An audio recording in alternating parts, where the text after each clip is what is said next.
if one of us disappears, it's because the dogs need to go up or down. So that's why we're doing one camera.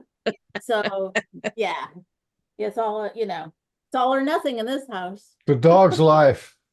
It is a dog's life. What a life. I know. They're pampered. Anyway, so is it a little chilly back there? Yes. And of course, my room back here at the back doesn't have heat in it where I sleep.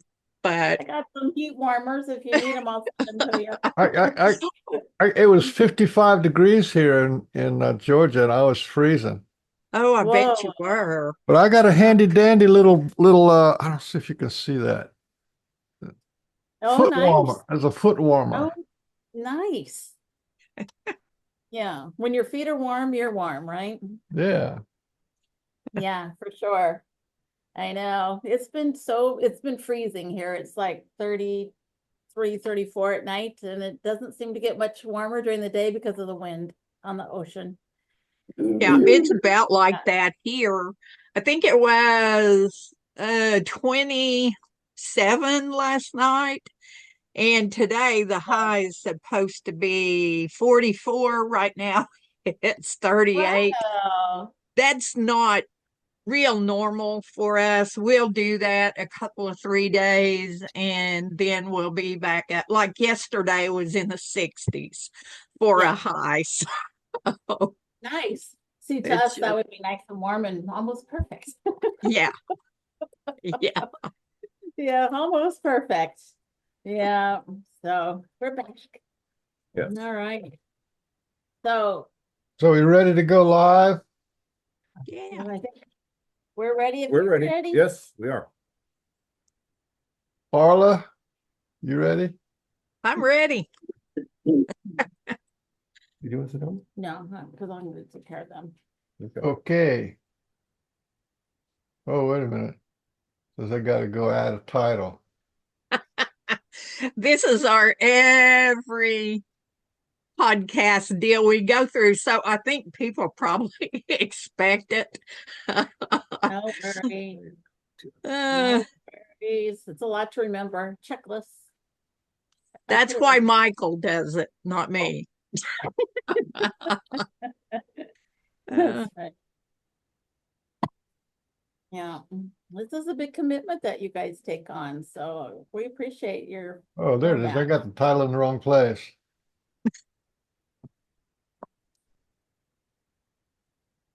And I like how you split it up too, between the Pork and Peppy show. I mean, it's on a schedule, and you can follow it now. Where before it was kind of a for me it was a whack-a-mole type of kid. But now we know what to expect, and I like it better, this format better. Two analytical minds here, Arlen. Right? No. Yeah. Yeah, I know nothing about doing what Michael's doing at all. So it's not rocket science. It's just keep pushing buttons, Arlen. And you know what? That's Sandy's way of doing it, and it drives me absolutely crazy. What drives me more crazy is that it works. And she hasn't sent any nukes to Aberdeen. It's fine. Oh my goodness. You can't argue with success. Yeah. No. Yeah. I say it's a computer, it's a machine. We, push a button, what can happen? What happened? It's just something happened here. Okay, well, we're good. It's okay. Oh, there back. We're on. We're back. It must be the connection somewhere out in the universe. There's a storm. Yeah. Yeah. So anyway, but yes, we've spent a lot of time in the woods and we're happy to be part of the show and part of the collective consciousness and willing to share whatever you guys want to talk about today. You're one of the founding members of the Barbara Shoot clan. Yeah. which is kind of a phenomena. I remember watching back in the day when she first started out in you know, Mhm. uh, it was Barb and Gabby. Wasn't that what it was? Yeah.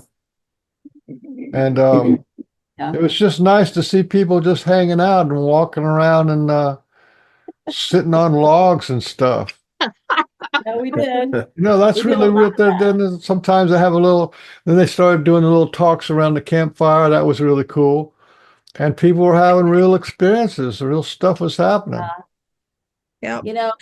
Barb was very welcoming when I first met Barb. It was back in 2013, and she was so welcoming for anyone that wanted to come up to her neck of the woods and just go explore the woods. And so I took her up on the invitation, and that's how we became friends. I'd go up there on the weekends and go back and forth from Tacoma and would start gifting up there because that's all I knew to do in the beginning.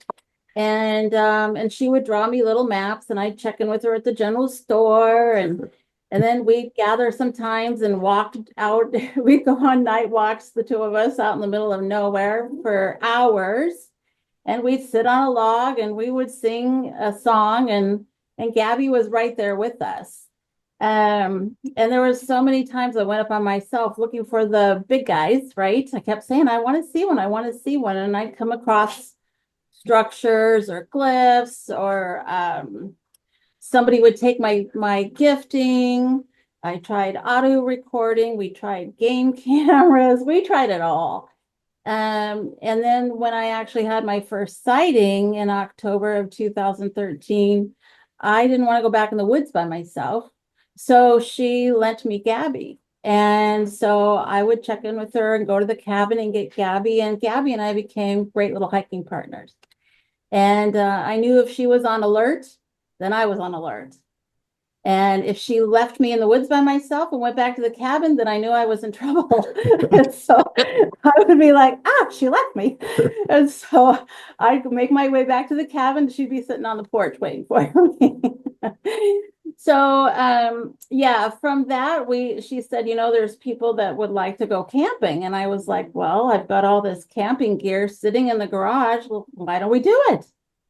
And so we started the camp group and I started cooking for the camp group and it was real small and it continued to grow and we met some wonderful people along the way and the journey has been long, but it's been interesting and it continues to change year after year. So yeah, I was very pleased that Barb, she just shared her knowledge just like she still does today, and I'm grateful for that. Yeah. And that's actually where I met you the Yes. first time was Yeah. I had I think Jonathan and I had come out. Yes. And there was a big group there. I met a lot of people Mhm. then. But I can attest to Sandy's cooking abilities, but I can attest to that since Mhm. then Right. Yes. Yeah. too. They were here in April for the eclipse, and we had a wonderful time. But We you've been did. doing this a long time too. I have. I actually had, I knew about the Patterson Gimlin film when I was a little girl. Didn't think anything about it. Wasn't really spoke about in our household. It just wasn't a topic of conversation. And then I had my sister was here at the beach house and had some experiences. And she called me one day and said, are you sitting down? And I said, did you burn down my beach house? And she said, no, but you have Bigfoot behind your property. And I was like, okay, Jude, really? Okay. What does that mean? And she's like, Sandy, I've called the BFRO. Scott Taylor came out and did an investigation. And I'm like, wow. And so I came down, he met us back here and he started giving us an education on Sasquatch 101, Bigfoot 101. And by the end of that 24-hour lesson, I was like, okay, I want to learn more about these beings. And that's how I went to a meeting in Puyallup and met Barb and started my own journey. And I didn't watch a lot of YouTube videos. I had not read any books or anything like that. I was just going by what I was hearing when people would talk openly and freely about the subject matter. And I just went with it and kept upping my game as far as gifting, trying to, you know, take pictures, collect data. I had no idea that they were of a supernatural realm. I was purely physical, trying to really stay on that physical spectrum. And but after several years, it just became apparent that there's so much more to them than just the physicality of these beautiful beings. And I actually met Kevin at a camp out of I think was it a Barb and Goldie camp out at that point? No, it's still Barb and Was Gabby. it still Yeah. Gabby? Anyway, he came to one of the newbie camps that we had set up. And I saw this beautiful man pull up, turn his Jeep around, parked it in the road like he was ready to leave again. But he had a great smile, he was very welcoming, and I just knew there was something special about him. And that was over 7 years ago now. So, and then we got married 2 years ago, just over 2 years ago. Mhm. In the forest. So the forest people were very big at, they were very instrumental in bringing us together. I feel it was, if it hadn't been for them, I not met Kevin. Mhm. And what a blessing that's been. So there are some days. He'll attest to that. Not many, not many. But anyway, and Kevin's had a journey his whole life and didn't realize it until we started talking. So it's been not suppressed, but there's always bigger things in life, raising a family, building a career, this kind of thing. And that was always a big interest to me, but there were bigger priorities at stake. I did grow up with the little black guys in the field. I grew up on a farm with big fields with forests with timber surrounding the fields, and you would see these guys come just out of the tree line, inside the fence, and you could see them. They've been as close as on the deck of the house, and you could see them through the windows. But I just figured that's just part of the woods. We've got deer out there, we've got cougar, we've got bear, we've got the little black guys. So that little black guys. I never heard of that one. Well, that's what I called them. As a 10-year-old, that's what you call them. That's all you know. Oh, okay. So they were my size. They were black head to toe. And you would see them in the summertime. Never see them in the winter. But it was just a very, normal part for me growing up. I didn't know any different. So, I think my dad had put himself through college by working the summers in the logging camps in Snoqualmie, and I'm sure he got stories there. He never told me. He's passed now, but he never told me. But the Snoqualmie area, Snoqualmie National Forest is vast. It's in the Cascades and Cascade Mountains, and it's got history. It's got a lot of history of forest people. So I'm sure my dad heard those stories. I think he was very open. He didn't jump into it like I did, but he was very open. So anytime the topic did arise around the dinner table, it was it was a welcome, open conversation. Nothing was ever shut down. So to me, that was just a normal part of life. And then one night, one night when it was a work night. I had the kids to bed, everybody was home, and I'm not up watching TV. I'm listening to um Sierra sounds. And for whatever reason, this is my closet passion was to start. I started getting enough time to do this, and I heard the samurai chatter online. This is like in the probably had to be the late 90s, early 2000s. And all of a sudden, it hit me like a ton of bricks. That samurai chatter, I would hear that in the summer in a certain part of the woods from my bedroom. You hear it at night. And I distinctly remember telling my dad, there's Chinese guys, campers in our woods. And I don't know if he was playing me or is just kind of pacifying me or whatever, but he didn't give it any mind. And I spent a lot of time in the woods. I had four older sisters, so I spent a ton of time in the woods getting away from all that chatter. Um, but I would there was one section of the woods where I just instinctively didn't want to go to. I don't know why. Um, but I just kind of knew to stay away. Well, after I started hearing well, what I found now is samurai chatter. I started looking into that, and it was that section of woods.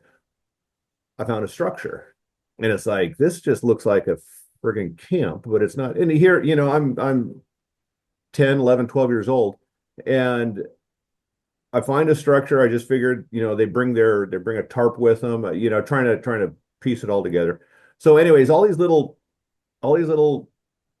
pieces of information that you don't forget, you just kind of put in a drawer somewhere in the junk drawer, and there's a lot of instances like that where growing up, I didn't know what to do with it. I didn't know what to make of it. I made up a scenario, trying to make it all work. Once I started entering the Bigfoot world, and first of all, I didn't know there was a Bigfoot world. It was completely by accident that I knew that other people talked openly about about forest people, which I thought was shocking in itself. That there's a community um, that people will talk openly about it and have have their group camps. That was a total new world for me. And once I found that out, oh my goodness, it's been all those little childhood stories, childhood events. I finally have an answer for them.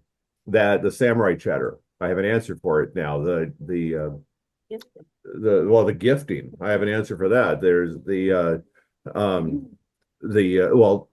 black guys, the little black guys, the structure. All of a sudden now I have all these answers. The samurai chatter. It all fits together. I've been living it and never knew it. So um so I jumped in actively out of the closet, and uh doing the camp outs and such with a fair degree of results. Results meaning physical evidence, but it's gone beyond physical evidence for me now. It's more like it's more of a journey for me as far as trying to understand them, understand myself, understand both our roles in the world. Um, I've gone through a lot of changes as a result. Everything that I learned growing up, um, I don't need to unlearn it, but that's a chapter in my life. There's more chapters. That's not the only chapter in my life. I grew up um, in a very, very devout Irish Catholic family, and that's my background. And a lot of that, again, none of that is wasted time or to where you have to unlearn, but that's just a chapter, and there's way more chapters now that I got to read, I got to learn, and like we were talking about earlier, Michael, our our moments, our aging moments. I don't have a lot of time to read all these chapters. There's a lot to learn. And I feel a what do I want to call it? It's just this need. I need to know. I don't know why or where that's coming from, but I've got to know. I've got this. It's almost an irrational passion to understand what in the world is going on here. And again, where the forest people are coming from, what they're doing here. Why am I interacting with these folks? Why is everybody else, you guys? And it's all coming from a real positive space too. Let me ask you, let me ask you a question. Do you feel like you're related to them, that there's a familiar kind of a feeling, like a family kind of a deal? Is there any of that going on? Or is it still subject object? I think there is a familial type of thing going on, and I don't know why that is. I have had a mind speak, a telepathy incident where I was at what I believe, and it was confirmed by another person, to be a forest person grave site, a memorial, a mound of rocks that was just totally out of place in the woods, totally out of place. And it just felt so strong to me, so strong to me. And I would go, and it was on this trail, nearby this trail that I would go by to another destination that I wanted to go to. And but this one spot just pulled to me, and I would frequently take my hat off in total reverence and just have some words of gratitude, some words of prayer. I just had this sense that something was there, and or something had been there, someone of great significance to whatever local clan. And I heard very clearly through not through my ears, but it was in my head as if it came through my ears. It said, "My brother, my brother, my brother." And so when you talk about, do I feel related? Do I feel a familial connection? Only then did I start thinking, perhaps. I don't know. Maybe not by blood, but guilty by association kind of a thing. Sandy and I just had a conversation a day ago, 2 days ago. She goes, "Do you feel?" Because we were talking about star people and the people that we know that very unapologetically will say that they are from the stars, they are from this galaxy or that galaxy, and I feel none of that at all, not even a whisper of it. And she asked me, "Do you think you come from the stars?" And I go, "No." I go, "The one thing I do know is I come from here. I come from Earth. My background, my ancestry comes from here." So I don't know if we're of the same family, but we're of the same neighborhood for sure. Of the with the forest people, myself and with the forest people. Well, still, to me, it's phenomenal. This connection that is like a lifetime connection, because knowing the Sasquatch the way I know him, which is not super deep or anything, which is kind of still superficial, it's not beyond them to have grown up with you. Mm-hmm. They grew up with you, and just you've been sort of accepted as, just like you accepted them as being the little black guys in the tall grass, and they're just right. But it's more than that, because there's a foreknowing and a foretelling of all the questions that you have now. For me, when I get questions, there's two ways of looking at a question. Is the question is something that you don't know, and so you're questioning it. But there's another way of looking at questions, and that is that the answer wants you to know. And in order for you to find importance about what it is the answer wants you to know, it'll give you the question. So the questions are given by the answer. You see, you know what I'm saying? Right. Because Right. that makes when the light bulb comes on, it's like important. That's like I've been seeking that answer. Yeah. That moment of knowing. Yeah. You know, Being Yeah. in being in Uh, corporate America, that's a classic salesman's technique, is to, ask questions that you know the answers to, yes. to But draw them in. that the ancestor grandmothers, who are two of the guides that I've always had told me a long time ago that we have all the answers within us. And what we are waiting for is a question.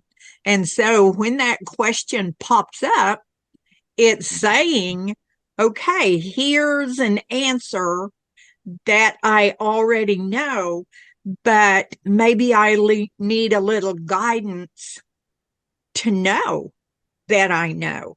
And, for you and what you've come to understand with them, you had so many questions that were already answered that you didn't realize had been answered true. Yeah. until you came across the answer. And sometimes that's how answers come. I wondered for years, I was never told, was I ever a Bigfoot? To my knowledge, I have never lived a life as one, but I have always been family with them. And so, we know for sure that family is not just blood. Family is so much more than what blood is. And when you have family of heart, that's about the best that that you can have. And you still got a lot of questions. Everybody has a lot of questions. I have questions about some things, and so when that pops up, then I know, okay, the answer's here, Arla. Now you're ready to find out what that answer is. And for both of you, you've been on a quest to know for yourself. It's not, I've got to watch every YouTube podcast or I'm going to miss something I need to know. You've connected in the way that you will understand the most. You've connected through your own Right. experiences. Yes, Right. you had a little help of affirming things to you, but for the most part, what you've learned has come from your own personal experience. That's true. After I had my first sighting, I ultimately, I didn't want to go back to the woods. I ultimately did go back to that woods, and I actually made myself sit there until that witching hour of 6 o'clock. And then I got the heck out of those woods in one piece. But then I thought, I needed to do that. I went back again and took the big guy a gift. And all I knew to do at that point was I made peanut butter and jelly sandwiches. I cut them in quarters, put them in a wide mouth jar, canning jar, and a lid. I took it back up there. There was a stump that was well hidden from the road near the stream. Well, it was a creek, but it was more like a raging river at that point. It was in October. And I stood out in the middle of the dirt road, and for some reason, I just said, "You are my brother." I love you. I don't know where that came from or why it came out of me, but I just exploded with that. I just had a knowing that somehow we were connected. Yeah. Um, and he wasn't an animal to me. He was an individual to me. He was a being. He had a heart. He has a soul. He has, physicality, yes, but he was so much more than that because I felt we were so close that if he wanted to hurt me, he could have hurt me easily, and he never even reached out, which was great. But I just knew that connection was there somehow. And I just remember going, "You are my brother, my sister." And and I have felt that same kind of connection with ghosts, with spirits. I've had a connection with ghosts long before I had a connection with Sasquatch. And I had in this beach house, when I was renovating this beach house, there was a ghost that was standing at the kitchen stove over here. And when I came up the stairs and I turned and saw the ghost, I mean, I saw him. He was a disheveled old man standing at that stove, and I instantly knew him. I didn't know who he was, but I was like, "Oh, I know you." And I was like, "Oh my gosh."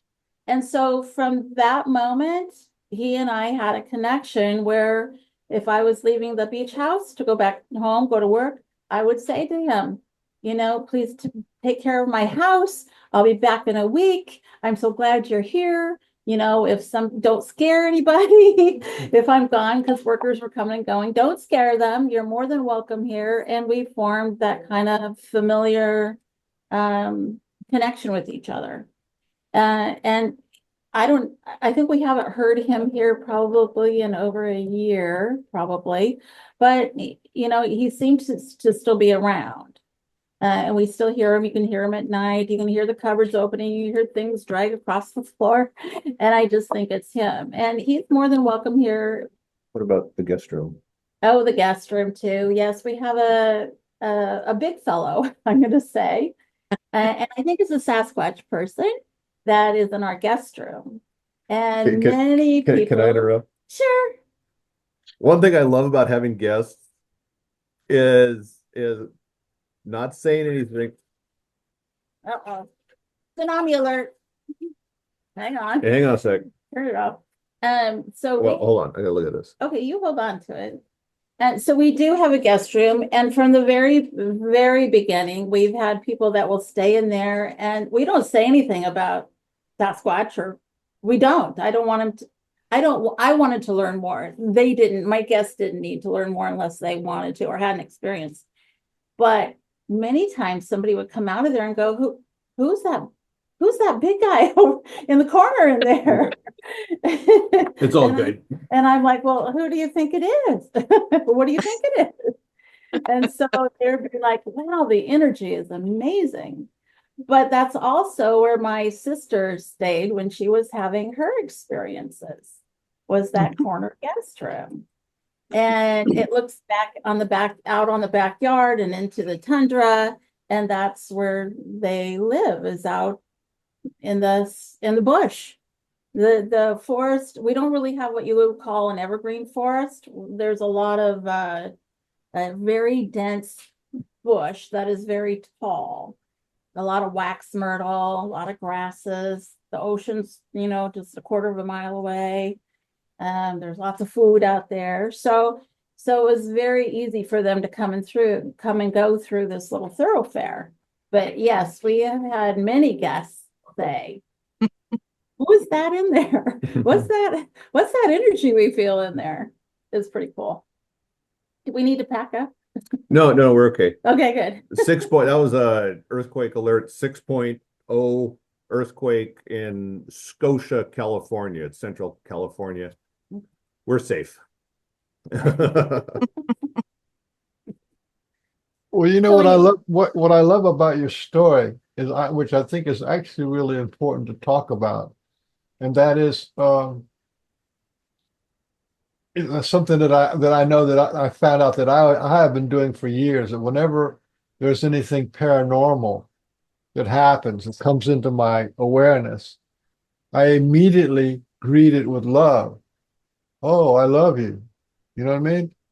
And I find that just to do that, doing that, puts you on such a high vibration that any energy that comes to you, if you come out with that, I feel you, I love you, you know, um, there's no demons or darkness or bad things that come like that because your approach is going to be that, and those lower vibration beings don't want anything to do with that. They Right. want to, yeah. So that's such a wonderful way to deal with the Sasquatch people when you're saying you're my brother, which is also I love you, Mhm. Um, I think that's sort of like the right action, the right attitude, Yeah.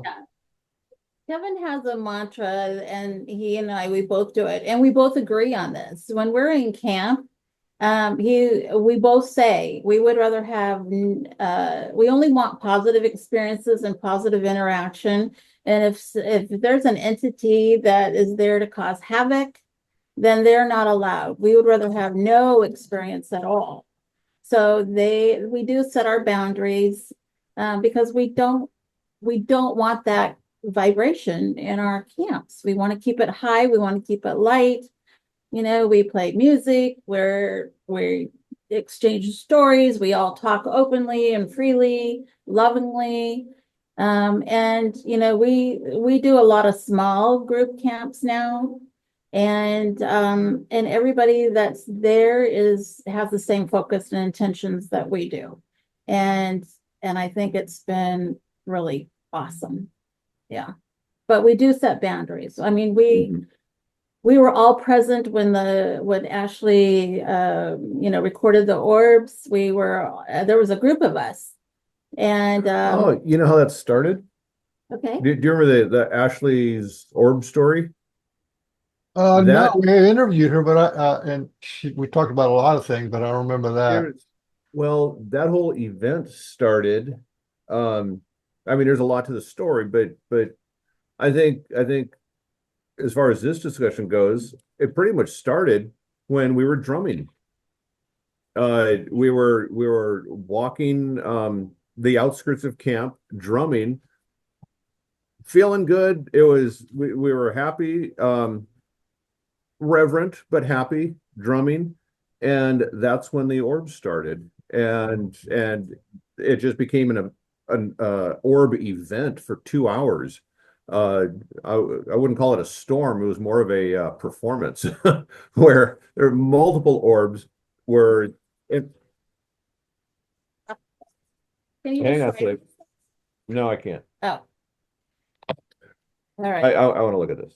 So yeah, to do a little backstory to that, we had been at this campsite, and gosh, we've been out It was hiking California. and looking around, and there was a lady that had an actual Sasquatch sighting that afternoon, late afternoon. And and um and we were, I think, gosh, there was like 5 or 6 of us hiking. Anyway, she had this experience. And so we all gathered. We were like, oh, this is really cool. It was her first sighting. And we go back to camp. We have dinner. You boys decide to go up the trail. You're using the hang pan drum, Mitch's, and you see these orbs. And so they come back and get us and say, hey, you guys, we're seeing orbs up the trail. So we get up, we all go down the trail. But as soon as I walk out of camp, I'm going, well, there's a red orb, a red light off to my left, but nobody's paying attention to that. They're all headed for this orb field. So I better catch up because I'm being left in the dark. So we head up there and we all string out along this trail, and all these orbs are just dancing around. And Ashley says, does anybody have a phone? And I think it was Dana that had her phone. So she handed over the phone, and I said, use my shoulder as a tripod. So then we know the phone isn't moving. So she's got my shoulder, her Dana's phone is on there, and she's recording these orbs. And they are just dancing. There was white ones and red ones, and I think one or two blue ones. Anyway, they were just dancing around. And they would, they would zip, some of them would zip towards a tree and it would light up the side of the tree. They would emanate. You can see reflection the bark of the tree as it would glow from the tree would glow from the orb. from the orb. Yeah. That's how bright it was. Yeah. And then at some point, I moved up the trail a little way next to Kevin, and we're still watching these orbs, but I look down to my right and I see these two red glowing eyes. And I'm like, those are eyes. He goes, yeah, I know. I've been watching them. And I went, oh my gosh. And they were down towards the ground. And I thought, well, this is just really peculiar. Now, we didn't know if the orbs were related to the Sasquatch or how, but it all happened that one evening. And so we felt there was some sort of connection. We just didn't know how. And then to see those two eyes down towards the ground, I was like, this is fascinating. So I said, let's all mark where we are on the trail in the dirt. We finally went back to camp, left the orbs to themselves. I mean, we could have stayed longer, but we didn't want to wear out our welcome. And we went back to camp. And then the next morning we went back up there on the road. We found all our markings and started looking around, realized that the orbs were much closer than we had first realized in the dark. And over where those two eyes were seen, there was a huge knuckle print in the duff. Because I'm always looking for secondary evidence, and I still do. But there was a huge knuckle print where something had, gotten down on the ground, hunkered down on the ground, and left this impression. And so it was like, wow, those really were eyes. And it was just a super cool experience to have these orbs dancing around us. Yeah. So somehow it's all connected. We're just, we're still learning. Yeah. Yeah, it is. It's very definitely connected. I've seen this happen many times, and I think it was in 2010. We had a small group together, and there was a meadow that. Hang on, just a second. Mhm. Oh, she's got an alarm too. I was going to say for the people who are not into big on orbs is that most orbs are never seen with the naked eye. They're seen only in cameras. But so to be able to have a group of people see the orbs dancing around with their naked eye and have this other energy and the Sasquatch really, really close by. This is phenomenal story. It's not just, it's just really special. It is. And that the group that I was with were all of a like mind and had been down in the meadow earlier drumming. And as it began to, the sun was down, but it was still very bright outside. And this was in October when this happened. And we began to see orbs coming out into the meadow. Some were as big as soccer balls, and they were all different sizes. And we were, of course, no one had a camera at that point or a phone or anything else.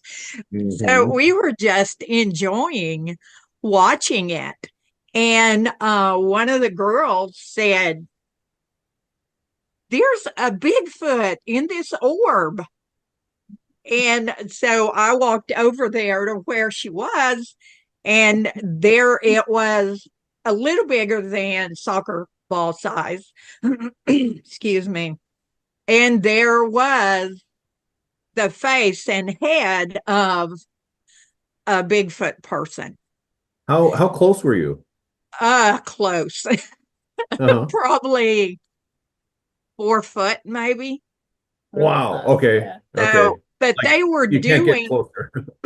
yeah, the orbs were doing what you guys are saying. They were coming in and going up and down and around like they were in this flowing dance that was happening. Yeah. And when you just told that, I was like, oh, I know how that feels. Well, we went So, back up there, and so the next day, everybody left.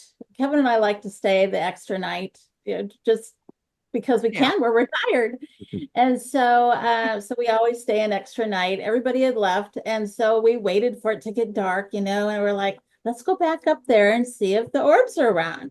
And so we did. We went back up there, and sure enough, there weren't as many, but Mhm. there were orbs up there Yeah. again. Yeah. And we stayed a few minutes. We didn't do a video recording. We just enjoyed the moment. yeah, Now, why And we don't video, I don't understand. Sometimes, yeah, well, yeah, most of the times you're too awestruck, I guess, yeah, to think about anything else. But sometimes it's just meant for you too. So, I mean, yeah, that's the way exactly. I take it. And I take it that way, and I enjoy the moment yeah. and take in the moment. And we Yeah, didn't stay long. We enjoyed them. We said thank you and turned around and went back to camp. Yeah. And then another time we went back up to the same area, a different camp out. And we went up there. It was like, I wonder if we're going to see orbs, and I think that was what you had gotten up during the night and stepped outside the tent, and it was just a little bit foggy or hazy. Mhm. Marine air had come in, and he saw an orb in the forest. Yeah, and so that was pretty cool. So it's a pretty magical space down there. And we always seem to have good interaction when we're there. So and we're so appreciative, and we say thank you, and we are there respectfully, and we are, very heartfelt and kind when we're out there to ourselves and each other.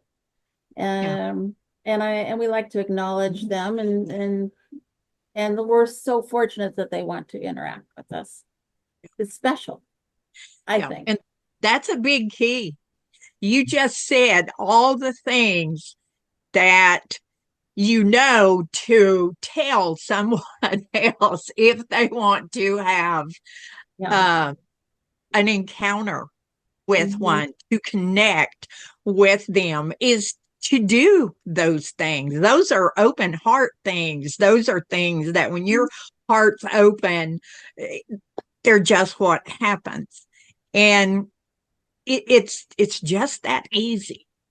Yeah. If that heart is open and that respect is there, it's just that easy Yeah. to have some kind of wonderful experience with them, whether your first one's a knock or a whoop or Mhm. whatever, however that this beginning comes for people, it's that connection. Oh, we were here and, you know, this happened. And gosh, that's such an awesome message for anyone who wants Yeah. to know Mm, more.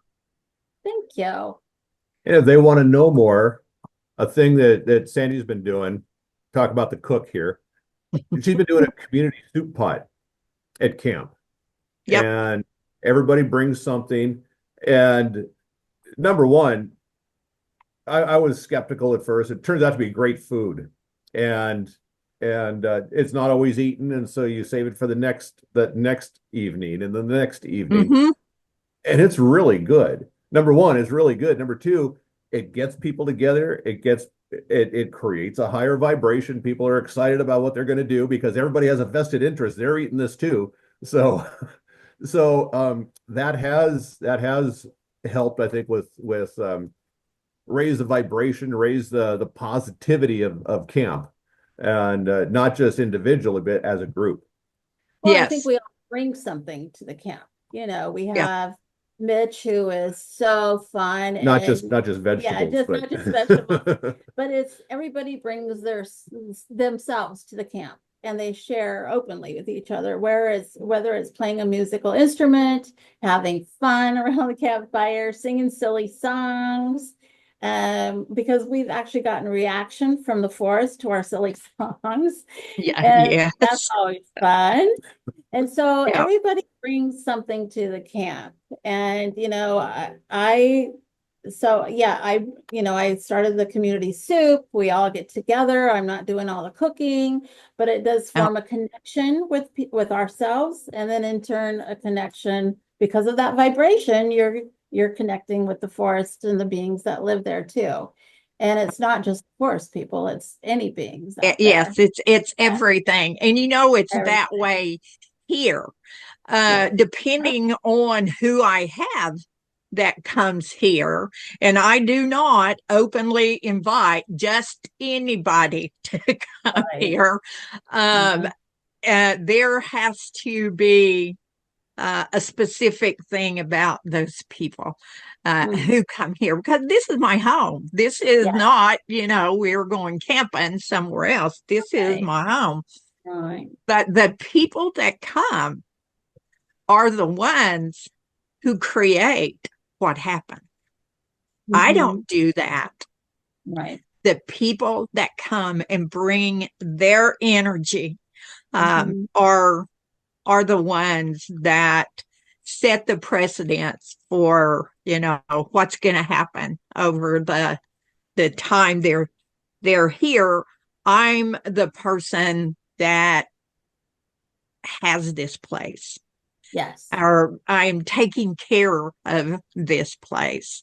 Mhm. And yeah, I don't do it. And I've always said I don't do anything. It's totally up to them. And it is up to them based on who's here and who they think needs to have something, because people don't have to have that prerequisite of I want to know about the Bigfoot to come here. That's that may not even, be whatever, because there are so many different beings that are connecting to humans now. But the things that happen, and that's something that is good for people to understand when they're going to go to something. I mean, stuff happens at BFRO campouts. I was invited to a BFRO campout one time, and I went, and there was activity. But the people that were there were open to that. Mhm. They weren't, of the mind that they're more than flesh and blood, but they were open to something happening.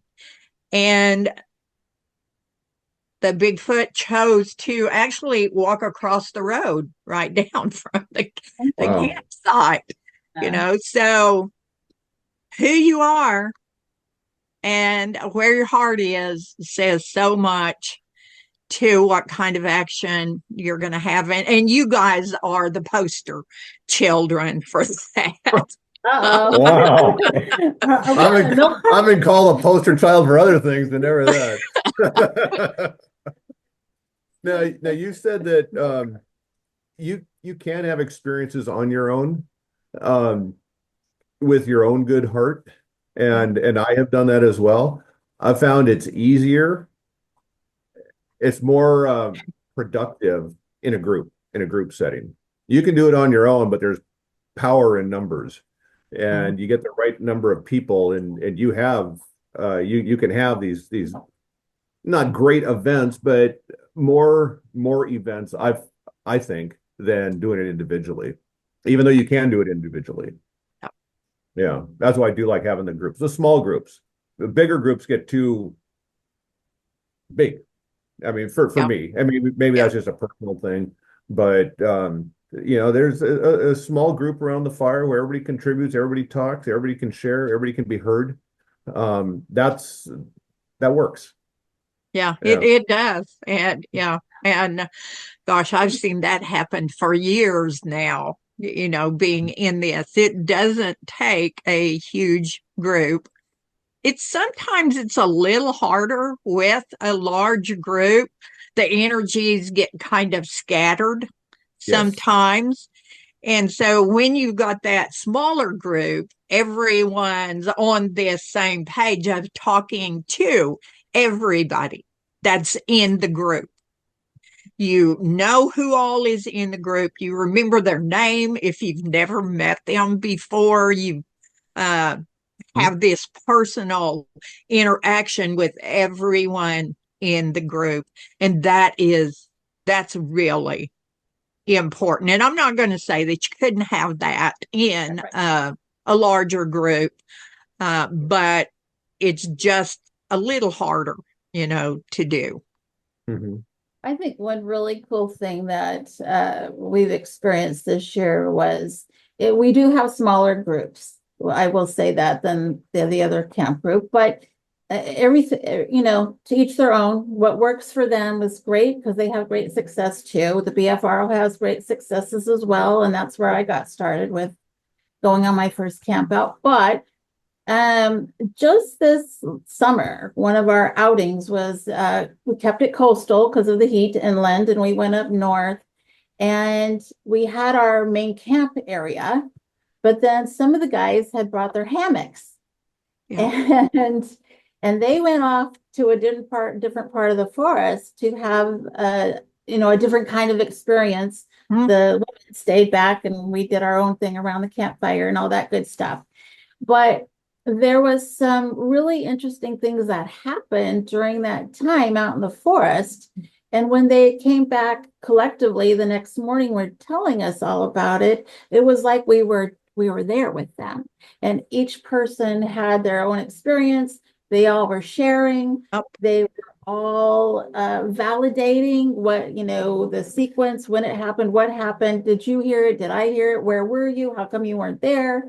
And so I think it's just, it's like little subgroups. Mhm. You have your main group and then the little subgroup went off and did something. And they actually stayed out there, 2 nights, 3 nights, 2 nights, and had some incredible experiences.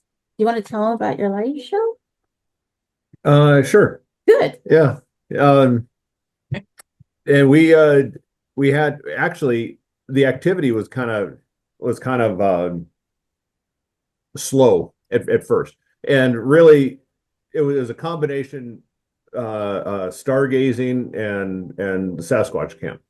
This is during the Perseid meteor showers. And everybody loves a meteor shower, but when you're on the coast and you have fog every morning, it doesn't quite work so well. So we still tried. And so we were out, we found a spot a little ways from camp, about 3 miles from camp. It was great for the group. We had a bigger group, like 10 people, 8 people, 10 people, that range. And the stargazing, we had one meteor fly into the pot of the Big Dipper. That was the extent of which was cool, but that was our meteor watching. It was just a slow night. And so we get bored easily, so we started drumming. We brought drums, and we're drumming in this big open clear cut. It's surrounded by timber, but in this big open clear cut where he had big skies. And 100 yards away, and I measured it, 100 yards behind us, we hear a tree knock. After we were done drumming, it was quiet, and it was like, whoa, and everybody heard it, and everybody's looking at each other. It's 11 o'clock at night, so you can't see anything, but we're still like, wow, we heard that. And then, a minute later, we heard another one. It was just, not in the same spot, but just, and again, this is 100 yards away. It's not far. And then there's a third one that was out in the open. It was finally out of the trees, and you could tell it was in the clear cut. There was nothing, there was no trees to muffle the sound. And it was as hard and clear and crisp and unmistakable. And it's like, this guy's, because usually I think those tree knocks or those stick knocks are communication between them. This one was like, hey, this is for you. And it's like, wow. And next night we went out.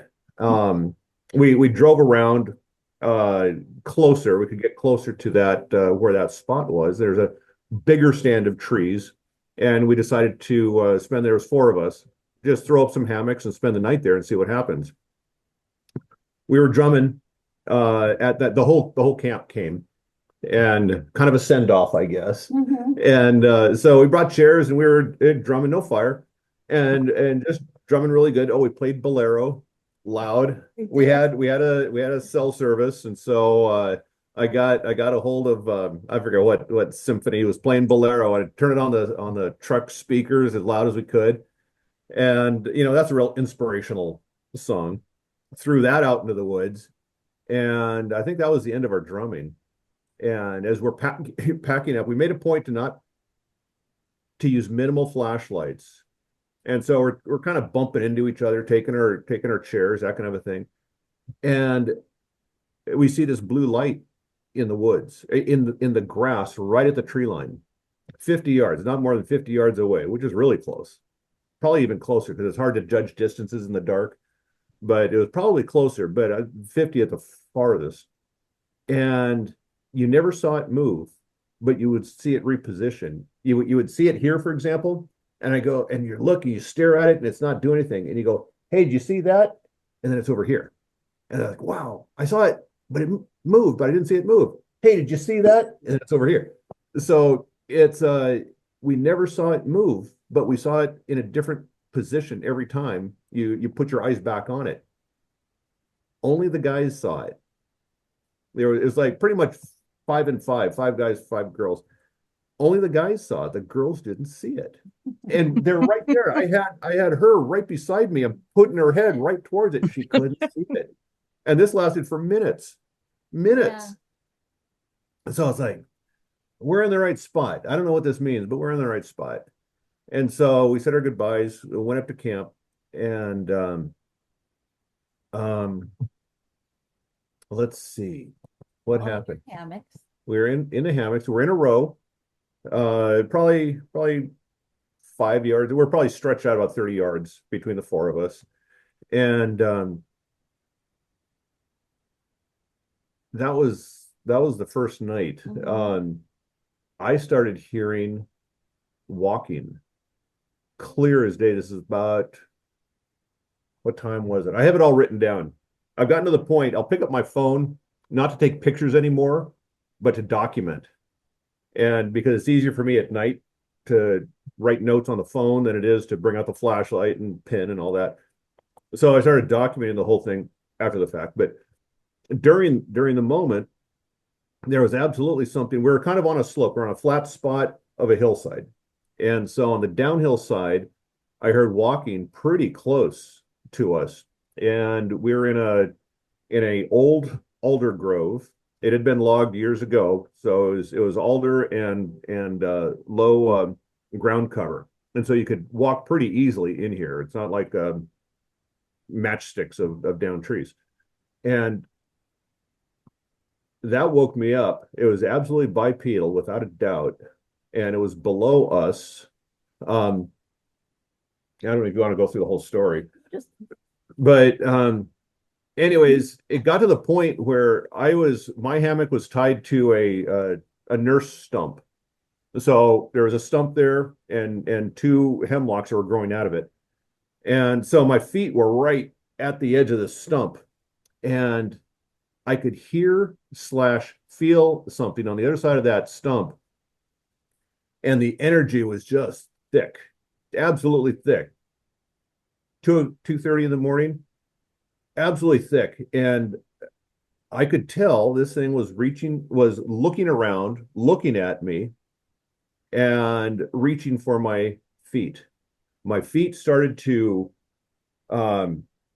be energized. It wasn't electrical.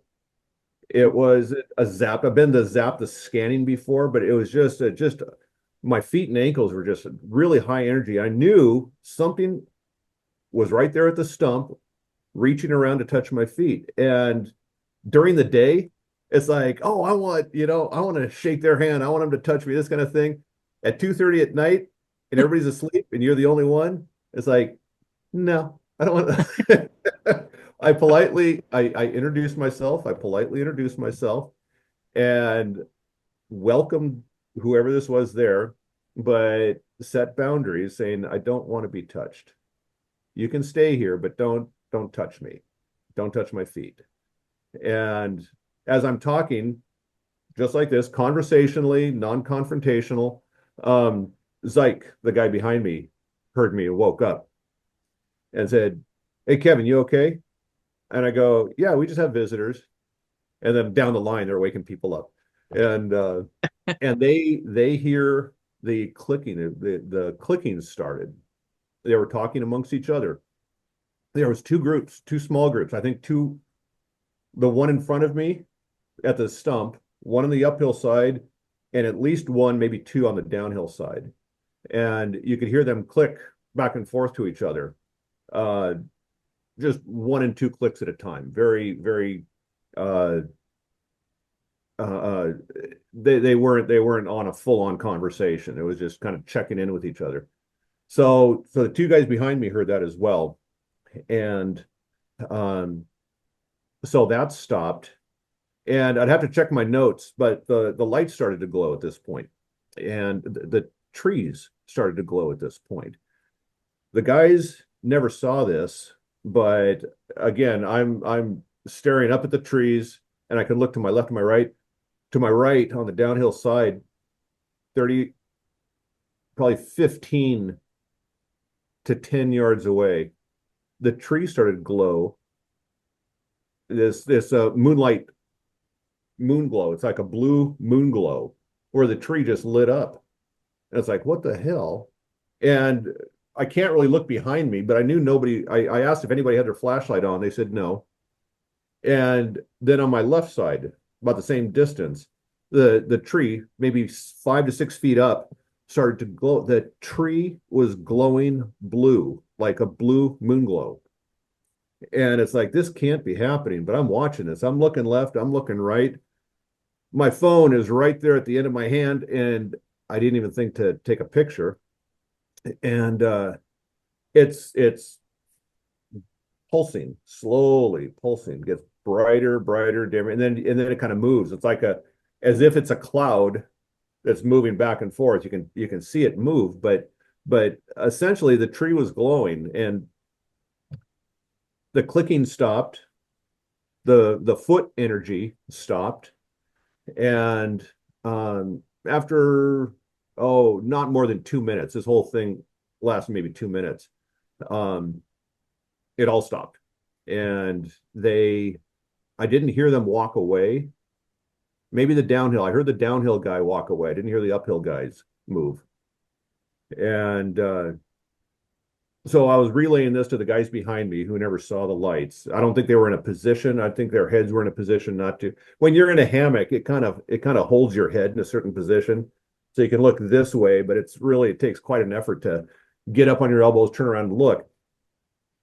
And in a situation like that, you make a decision. Do you make noise? All that swishing noise, turning around, is that going to disrupt the event or stop the event? I've had that happen before. So it's like, what do? You just make a decision as you go. So anyways, the next few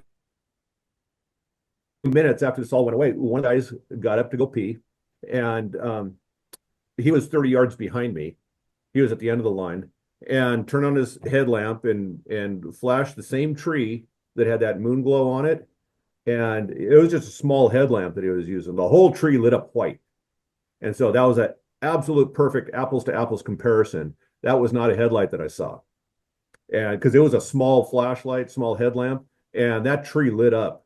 That was not the same blue moon glow that I saw before, which only went 6 feet up. The headlamp, just a glance over, lit up the tree, 20 feet up. So So and I'm just wondering, as he's telling this, have you guys ever experienced that kind of tree glow from the ground up? oh, you have. You have? He's been trying to Yeah. figure this out, Carla. And so There what, is there is a lot of times that trees and other things they emanate light, but it's not the same kind of light that a headlamp would be. right? And their energy as such, as well as the tree people's energy, they all connect together. And it's interesting when you're dealing with these types of energies. We talk about light and things like that, but they're not light like sunlight or a light bulb or anything. They are that light, that color. It comes from within them, whatever it is. And orbs are the same way. When you're dealing with colored orbs and other things, you're going to get that light that lights up everything, but is not like the sun or that, a headlamp or something like that.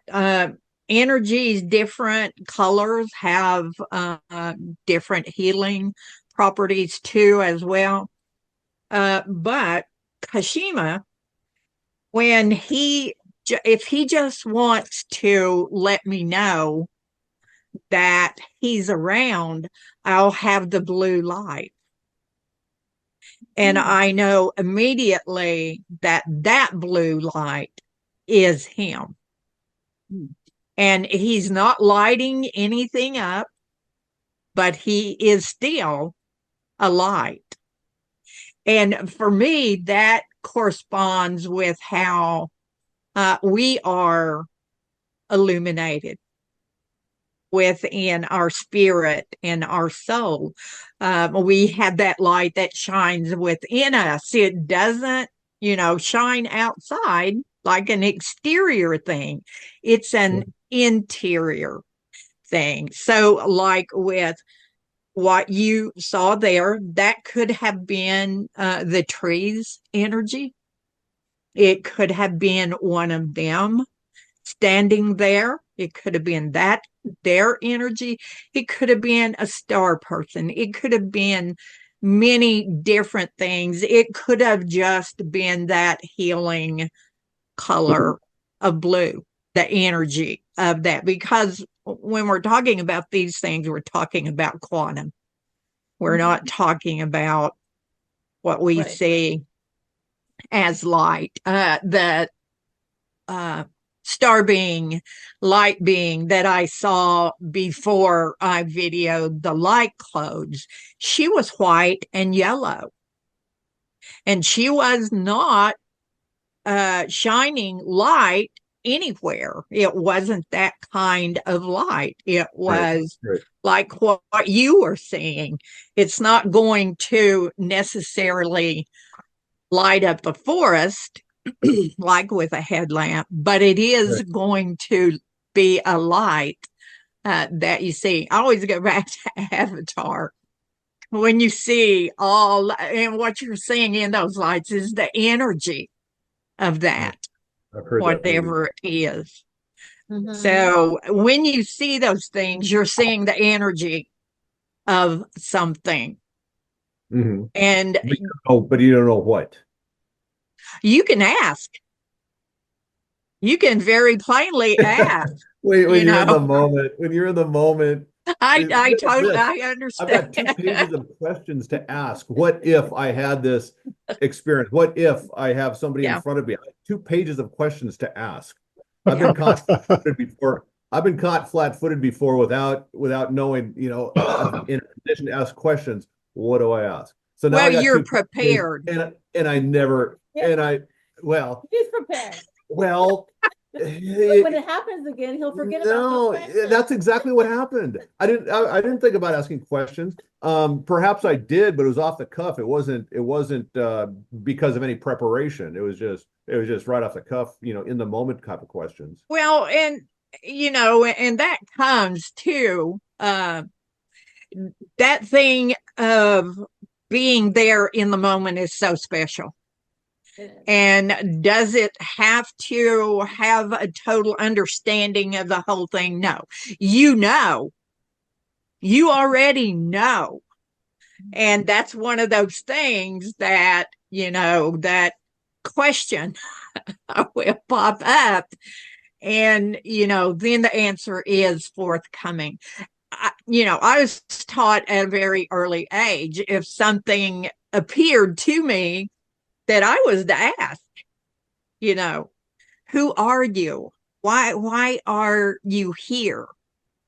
And those were the things that my grandmother taught me to help me to connect and to discern.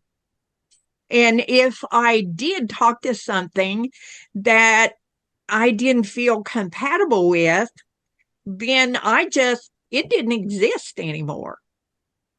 So I didn't give it my thought of, I need to know who you are. So if I'm going to ask it, I'm talking to light beings here, and Yeah, yeah. so that's just really cool. There's I hope next time maybe you have the presence to ask. well, I had another moment too, and I didn't think to ask. Maybe I did, but I did realize that it's not forest people. Hmm? Very next night, it made such an impact on me. We went back the next night, and one guy had to go home. One guy didn't stay, so it was just me, two of us that went Bobby.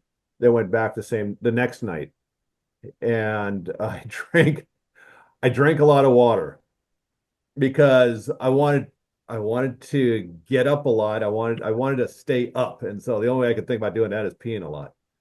So maybe it's TMI, but whatever. So I got up at I think we went to bed at 12:30. I got up at 2:30 nothing, 3:30 nothing, 4:30. 4:30 I woke up because um there was light coming through my eyelids. It was so bright outside. And this was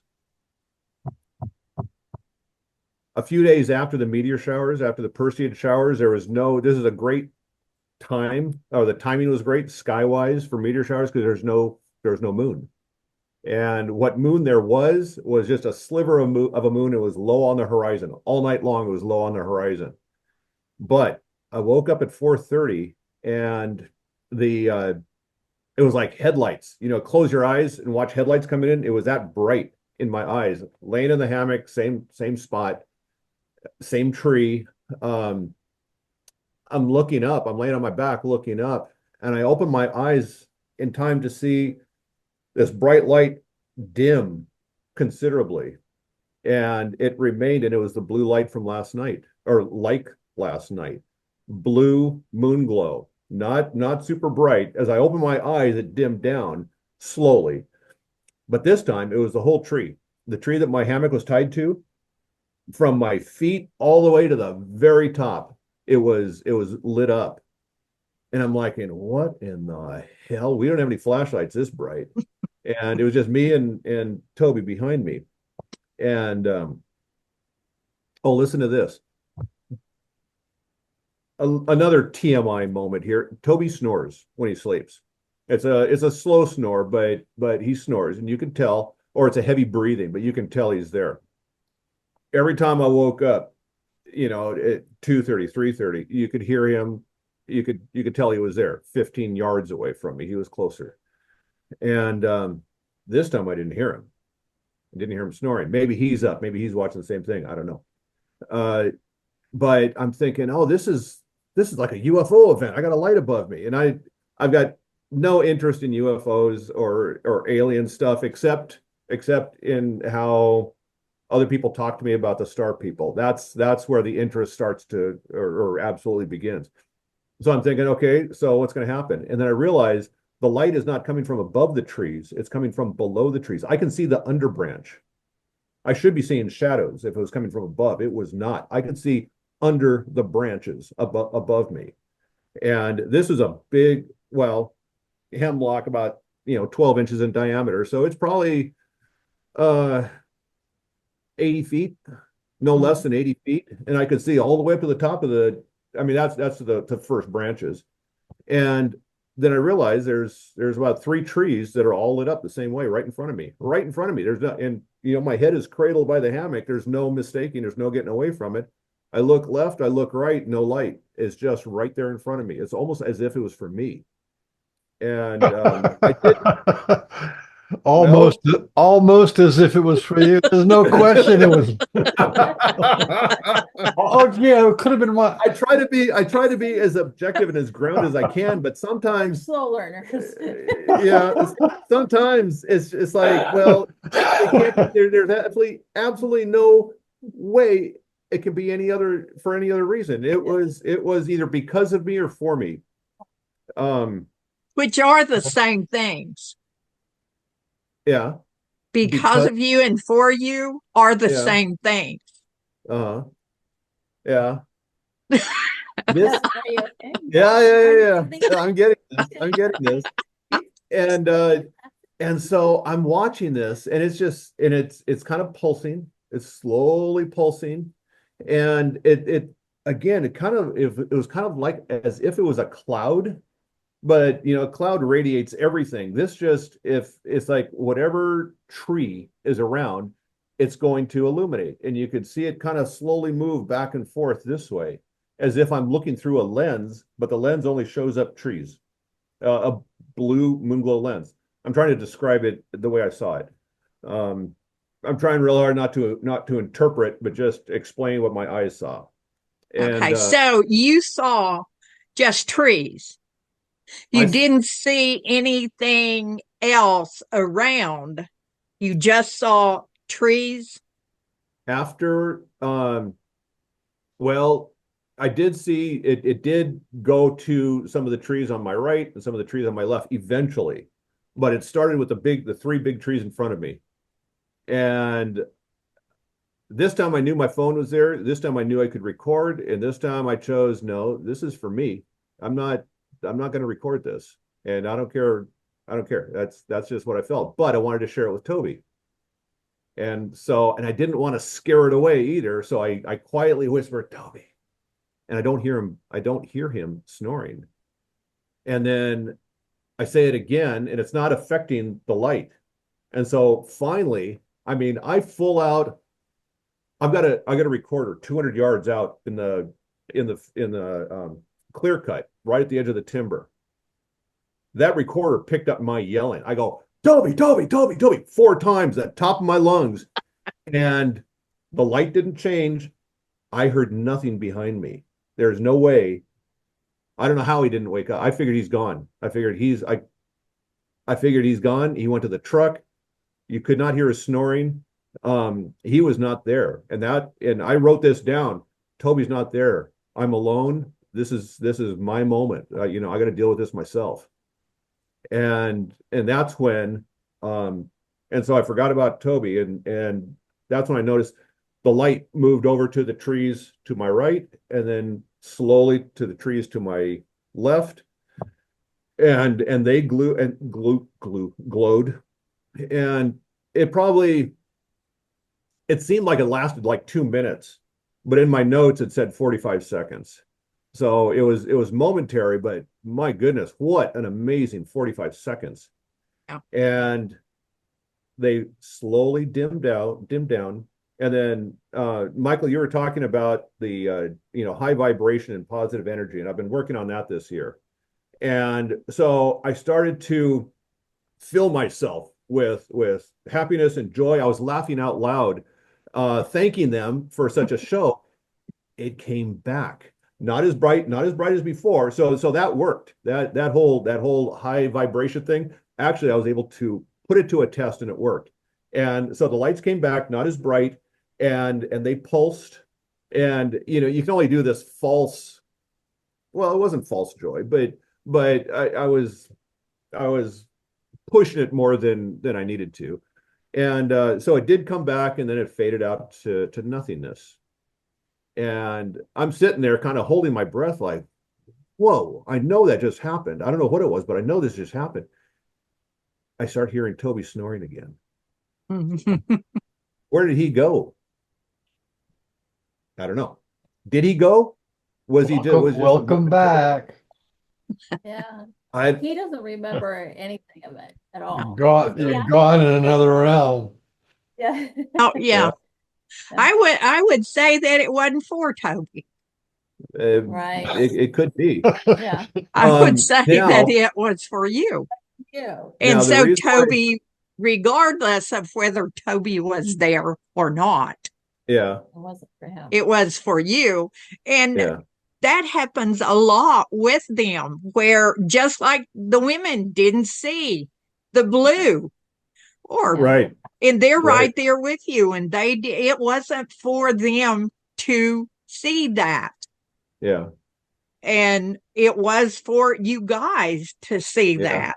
And Yeah. that created even more of a link to all of you guys, because now you can say, we saw this yeah, together. So it connects you in even more of Yeah. a way. And I believe it's special for men to connect with men and for women to connect with women.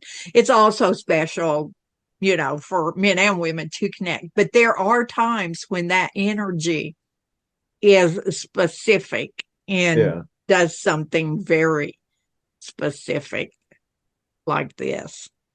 So about 20 minutes after this, I'm up. It's 4:30, so I'm up for the rest of the day. But I'm lying there. It's still dark. It's not even first light yet. It's coming, but not quite yet. I'm waiting about 20 minutes, and then I hear a stick knock on the downhill side of me about 50 yards away. And then I hear a click above me from two different individuals, maybe 30 yards, really close, maybe closer than that. More like close where that the tree on my left started to glow, which is probably 15 yards away. So I'm figuring maybe 20 yards. He was really, really close.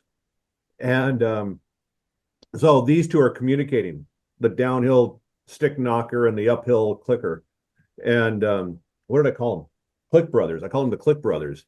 And so they went back and forth twice, almost as if just trying to locate each other. And then I started talking quietly to the guy here on my uphill side, one of the Click Brothers, and I'm talking to him. I'm trying to ask questions where I'd get some kind of a click answer. Nothing happened. Nothing. This happened for a few minutes, and then I said, "Did you see the light? That light was beautiful." I said, I was really genuine about being excited about seeing these lights. And I go, so I'm going on and on about how excited and grateful I was to see these lights. And I go, did you like the lights? Click, click, click. He responded to me 3 times. I mean, it was like energetic, excited, click, click, click. And I was like, yes. And so I started some asking, but then I sensed regret, like, oh shit, I shouldn't have done that. His exuberance got the best of him. I imagine that he was a young individual. It was a he. I imagine my feeling was that it was male. He was younger, maybe teenage years. His exuberance got the best of him, and yes, he was excited to see the lights, as if they're two different entities. The light and this forest person, or whomever this entity is back here that's communicating with me, two different individuals, two different entities. So anyway, so I tried and I tried, asking questions, open-ended questions, closed-ended questions, anything I could to get him to respond. Didn't make a noise the rest of the night. But I did hear the downhill guy start walking away as soon as it became first light, which is a little after 5. So after about maybe 15 minutes of this, I heard them both, the downhill guy and the Click brothers uphill, started slowly walking away towards the west, away from me. And so that was cool as hell. That was just as cool as the lights themselves, but even cooler because I got them to respond to me. It was a communication, even though it was a one question answer. It was still a communication, and they're different. They're separate. Because you go into the woods looking for Sasquatch, and you think that everything is Sasquatch, but no, this can't all be Sasquatch. This is nature spirits. It can't all be Sasquatch. No, Sasquatch opens the door for you, and then you enter this for me, and then I realized this is just a Star Wars bar. The whole nature spirit world. Everything in the That's where my journey universe. is. That's Yeah. where my journey has taken me right now. Yeah. So I have a question. As I'm listening to this, we always try to keep it a real positive vibe and, open heart, respect, all that good stuff. But we have set our boundaries about any negative energies out there. Have either of you or your guests ever experienced negativity around these orbs or lights or, light beings? No, I've never had a negative encounter with pretty much anything. And I don't consider a feeling of non-compatibility as negative. Okay. That's just an energy question, and I've said and have believed for most of my life that there are actually no demons on this earth. That, in other words, humans create all of these things in the third dimension. They don't exist in any other dimension. We have the ability to create those and for multiple purposes. And we have the ability to destroy them too. Yeah, I'm a big can. demon killer. Yeah, You can love them right out of existence. That works. Yep. And that if someone comes to me and they feel like that they're being bombarded by something that they don't understand, they don't like, I just tell them, send it love, send it peace, because nothing can live within love except love. And I've seen a lot of very strange looking beings in my lifetime. Kashima took me many years ago to a council meeting of a group of beings. And there were some, I had no idea who they were, where they were from, or anything else. And some of them people would go, oh my God, that scared me half to death. Well, I didn't feel that from them. I don't project that to anything.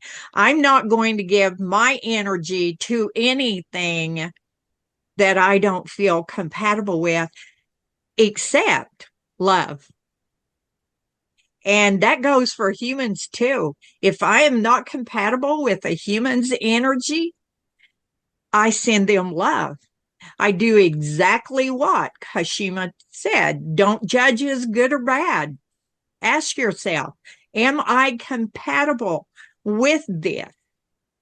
And if I am not, I'm to take myself from that energy, and it is in me to send whomever, whatever love. Because like Michael was saying, love does that.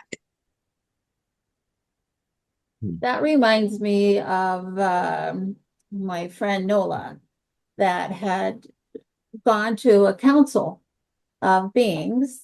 Mhm. She was taken there, and when she came back, she couldn't recognize any of them, but they were all looking at like a global map is what she likened it to, and they were all Mhm. studying this thing, and they were all talking about whatever they were talking about, and she was just a witness to this.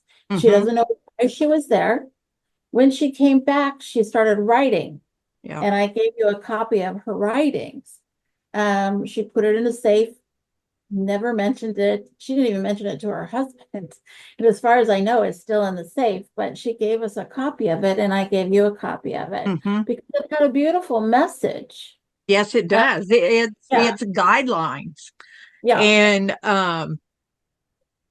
there's a lot to it.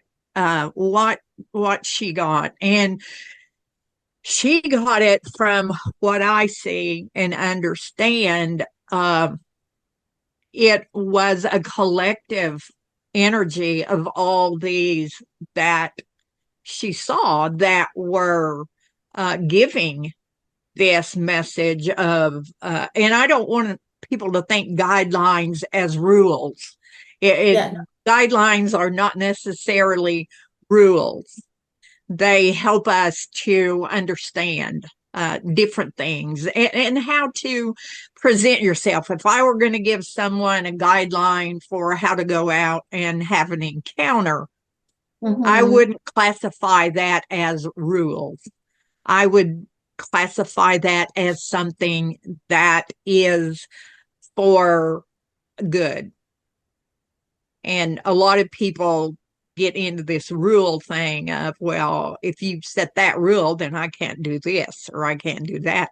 And that's not what all this was about anyway. No, no, it was more of a message, and it was like, basically what we're talking about, that we are all connected, and that you when you go forth in love and light and you stay in that love and light, Oh, then there's so much purity in that, and there's a, well, more beyond a bonding.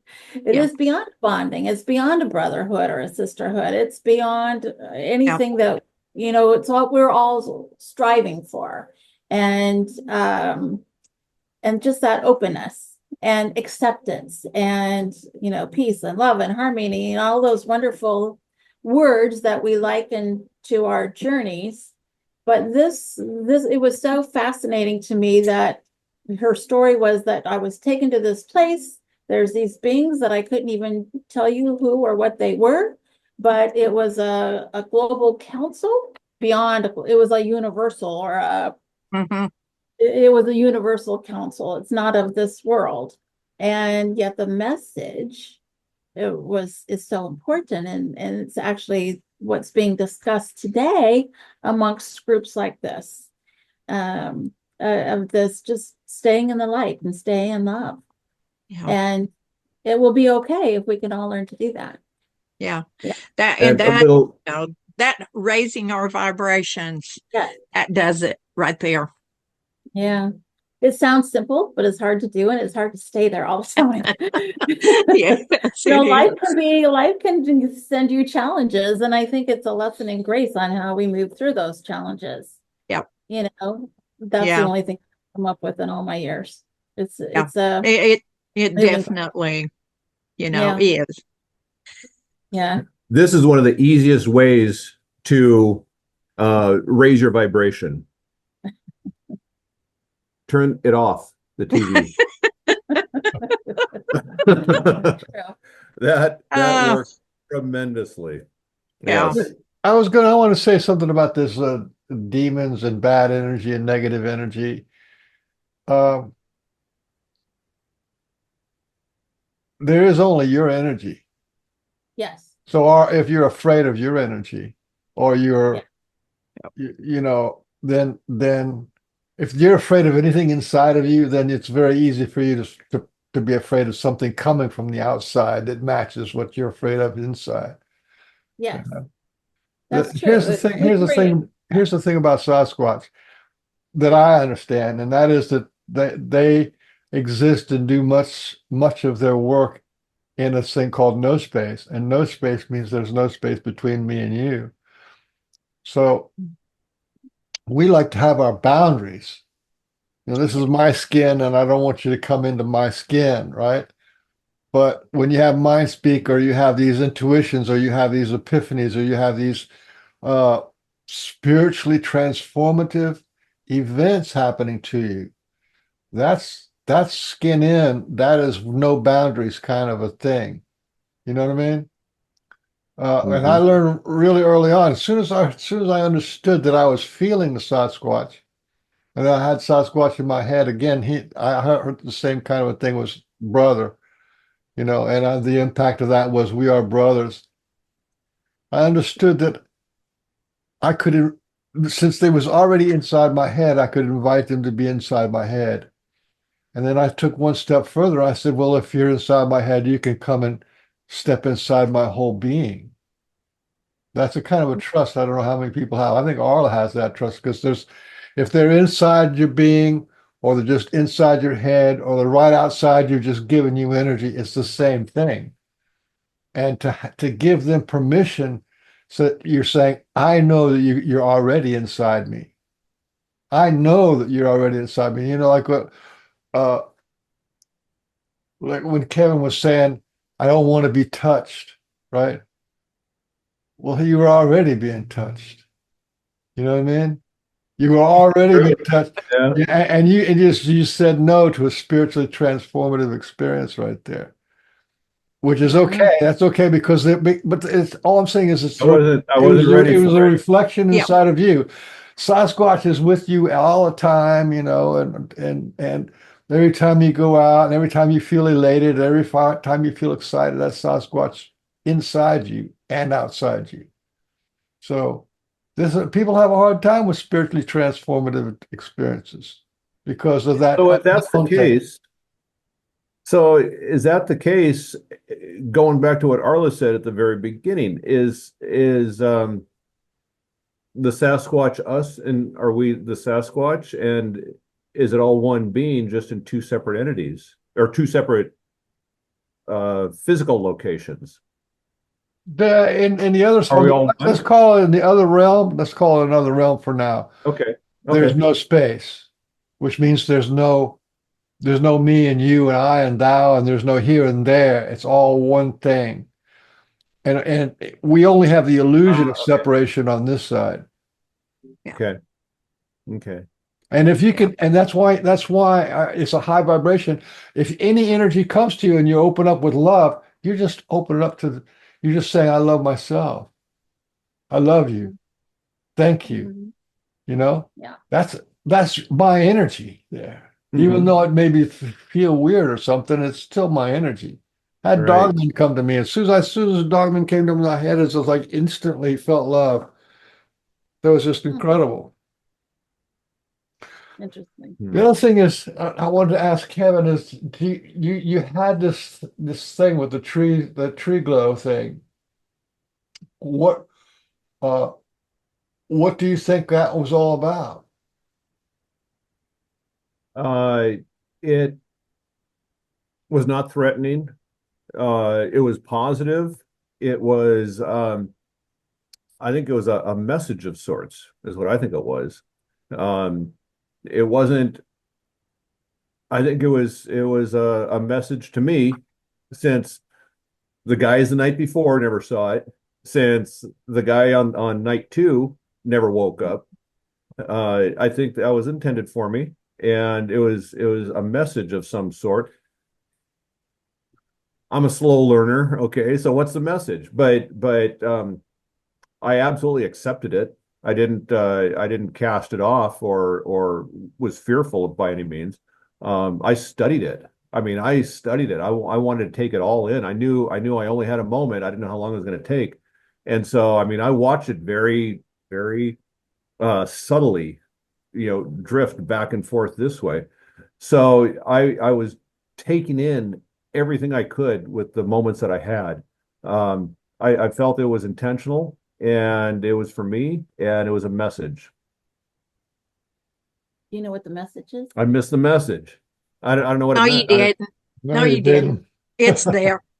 If didn't. you when you can go back and listen to yourself talk about these things, because sometimes when we hear ourselves say things, it's like, oh, that was it. Big message here was there was no fear. All there was joy and wanting to know more, wanting to experience being in this space. Yeah. Those are such special things to happen, to experience being in that space of total acceptance of something that you think you don't understand, but yet you're right there. And I love the fact that you wanted to wake Tobe up. I understand that because, I've been in that position before, um, in Oregon, actually in Washington, just right there by the Columbia, hearing tree knocks. And I wanted, or I say tree knocks, it's what they're called. I don't believe they're actually tree knocks, Right. but I wanted so to be able to wake Sue up, who was laying there beside me, and say, listen, Sue, listen. But I couldn't. I literally couldn't do that. And when I finally could, and I said, Sue, did you hear that? She hadn't heard anything. Oh, yeah. But so was I stopped from being able to wake her up? I believe that happens. And it's because we are the ones there experiencing that. And I know laying there, because you don't hear those things as much here, or I haven't, as I did when I was out there, or I'll say at the energy volume of what I heard being there.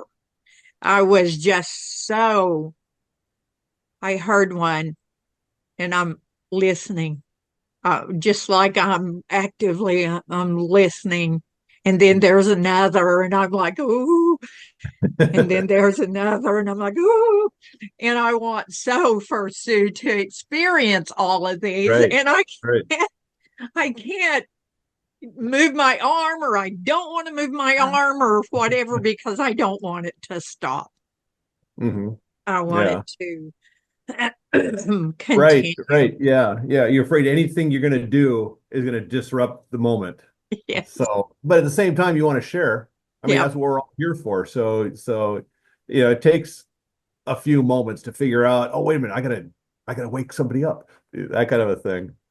So, But you couldn't. but well, in this case, I couldn't. Sometimes we've had events like that, howls, and I'd run through camp and wake everybody up.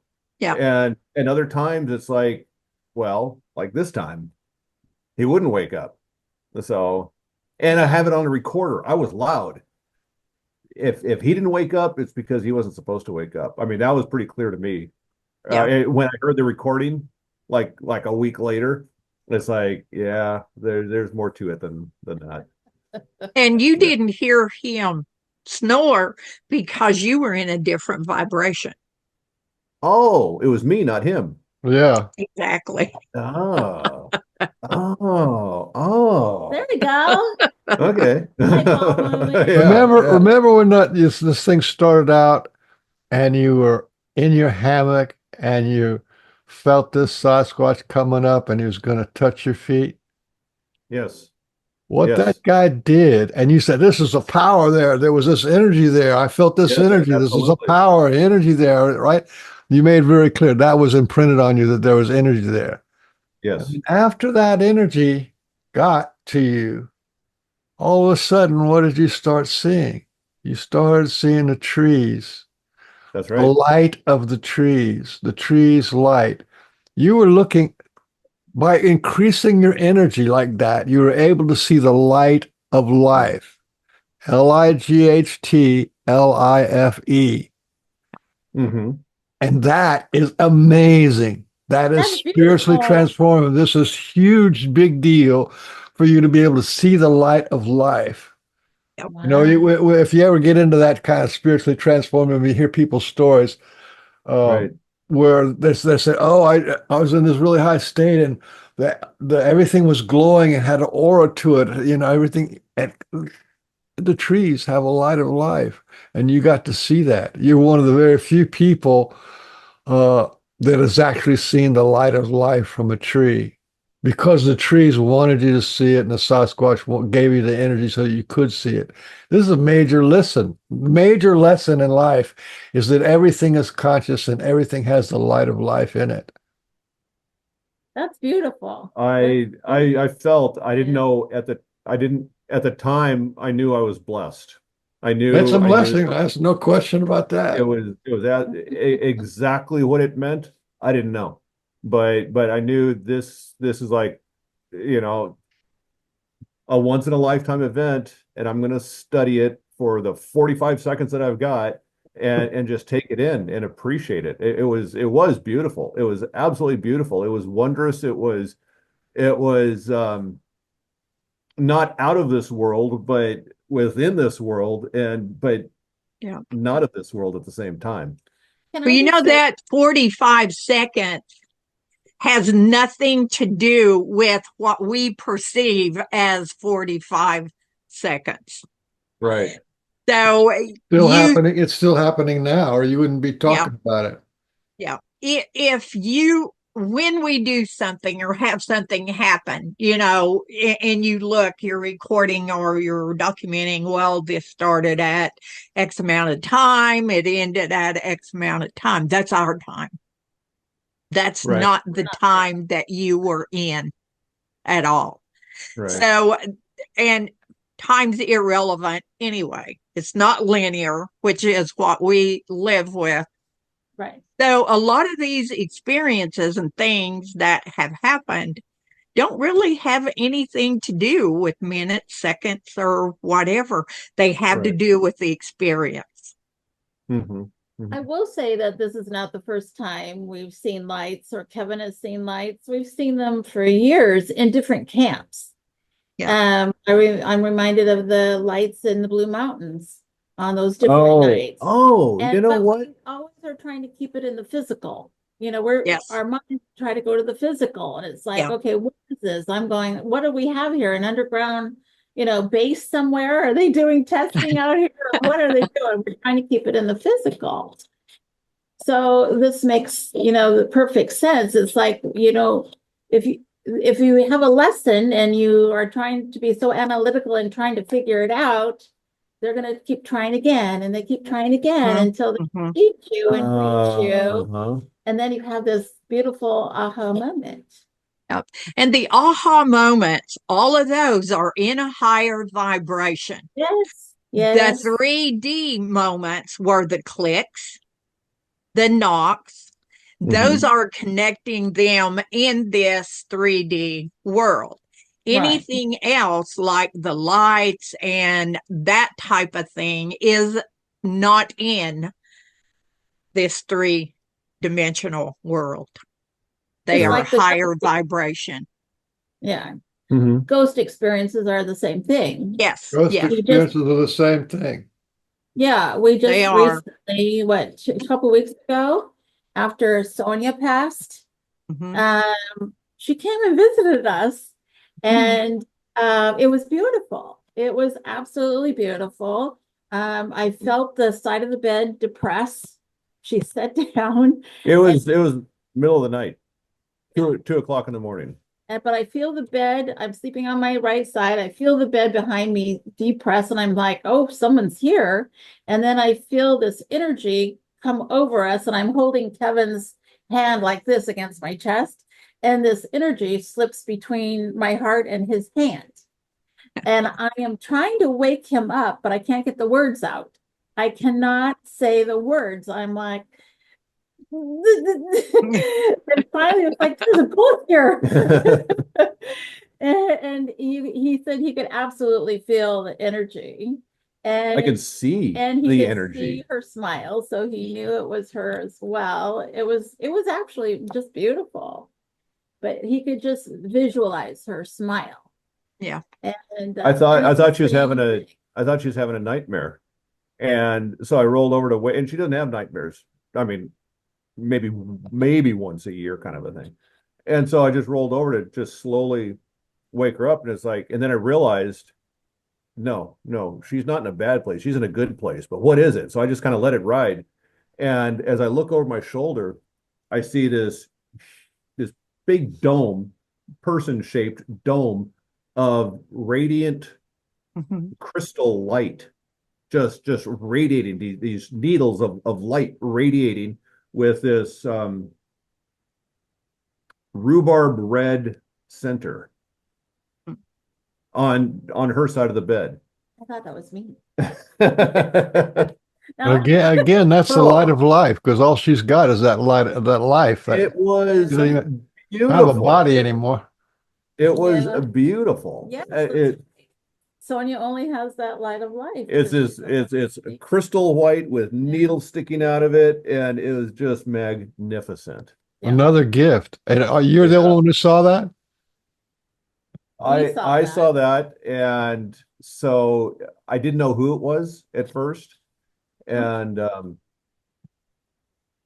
I think I saw her smile only after we questioned it that night. Actually, we questioned that, and so the next night I journeyed, and I went into trance, and I journeyed, and I talked to my teacher. I got interrupted by the dog on night number 1, so that kind of blew it. Night number 2, I did that, and um, I found a new teacher during that journey, and Sonia's smile. Absolutely, that was the message. It was Sonia, and we didn't know her long, but oh my gosh, what a radiant soul, literally, Yeah. in all facets. It was Yeah. beautiful. Yeah, Another blessing. yeah. And somehow it's connected to the tree glows and to the orbs and it's all connected. It's To all that other everything. Yeah. Yeah. Yeah. Yeah. It's a fascinating journey. It really is. We get into our humanness and try to analyze the heck out of things because Yeah. that's how we think. We both are very analytical. But yeah, it's letting go of that and opening up and accepting. And that's why it's hard to accept the answers, at least for me, is because it's, again, being almost too analytical, I got to fight that, and I got to put that guard down and allow the answers and the lights to just happen and accept it, and I do. But it's not like it doesn't come easy. I mean, it's a learned thing. It's like I'm 6'2". Growing up, I wanted to be a jockey. Okay. The passion and the desire is there, but Yep. I'm not going to be a jockey. So it's the same kind of thing that the passion and desire is there, but I've really got to work at it to the acceptance part of it. That's why I do everything I can. Turn the TV off, keep the vibration high, and keep it normal. Make it normal for me. Make it second nature. The So the Sufis has this saying when two Sufis meet each other, one will say to the other, "Are you God in hiding?" And the other Sufi usually, if he's on the ball, he won't say anything. But that's just that to bring that back is that we're all gods in hiding, and just some of us are really, really, really, really dedicated to hiding. Yeah. That's Well said. Yeah, perhaps. But if you let all that go, then you're just a god in hiding. Right. No. And we all are. We all are. Yeah. And the Sasquatch are kind of saying, look at this, look at this, look at this. Right. Right. Yeah. Yeah. Yeah. And Yeah. we are you and you are us. And it's that way with everything. And for people who really feel that they are family, they begin to understand that so much, whether they were blood family or not. You began to feel that. I mean, just like the word brother, that your brother came from the same place that you came when you were birthed on this earth. And so, you can take that analogy and say, well, you came from the same place, not the physical same place, but it is that same place where we are all family. We are all each other, and everyone else is us. And everything is the trees, the star people, water, all of that. We are all of that, and all of that is us. And humanity now is gravitating towards that more and more, and understanding that even the chemical makeup of us is this earth and what's on this earth. And so it's just pretty awesome to understand that we're all a part of each other. Somebody locked up. You do this. Yeah, it's we've been talking for 2 hours, so maybe it's time to start thinking. And also, we talked about all the good stuff already, and we don't rehash all that. There you are. Okay, you're back. We lost you. Sorry. Yeah. But what a beautiful message. And What a beautiful message. Thank you all so much for coming on the show and sharing your spiritually transformative experiences. Thank you for allowing us to, and your That insight. is really a great message. That's what the Sasquatch, in my opinion, in my view, that's what the Sasquatch highest goal is. It's just take everybody on a little ride, their own personal ride to someplace better. Yeah. Well, I'm on board. That's for sure. I'm right there with you. Yeah. You bought the ticket. I bought the ticket, so I'm going to take the ride. That's for sure. It's a good ride, I tell you what. It is. It really is. Yeah. And you've been on your whole life. That's amazing. Since you're 10 years old, that's pretty amazing. Yeah, and only now I'm starting to look out the window. You were already looking out the window. You just didn't know you were looking out the window. Maybe so, yeah. Well, thank you guys so much for being here. Stop by the Pork and Beans group and say hello to some of the people who are gave us little comments. Okay, we will. Thank you so much for having us. It's Yes. been a great conversation. Yes, it's been a lot of fun. You guys are amazing. I was really touched many times by your stories. Oh, thank you. Thank you. We think you're pretty amazing too. Yes, I love your insight. It's helpful. And Arla's for me and my journey, for both you guys. Yeah. So thank you for that. I mean, I think it goes both ways. Yeah. Well, I love you. We love you. Yeah, too. I love you. And I've seen you do weird stuff too. So It's not over. Yeah. Thank goodness. And the platform, I was going through some photos, and the platform where I was sitting when the star people came and did the light codes was the very one that we all worked on together. Isn't that Oh, fun? that's awesome. That's great. That's awesome. That's great. I was thinking of the spiral this morning too. How fun that was. Brent, I love the energy there. Yeah. I connect to some more than others, but when I connect, holy Toledo. Can you feel it? I will. Yeah, you were. Yeah, Yeah. at the Right. circle. You were, yeah. Oh, the rods, the copper rods, remember those? Yes. Oh Yeah. my gosh. I felt God, light. I mean, like no gravity light. That was amazing. Yeah. Yeah. It Thank you Yeah. was. for all of that with Yes. us, Arla. It was Yes. It beautiful. really was. Yeah. Oh my Yeah. gosh. It was everyone who is here at Indigo Run's pleasure for sure.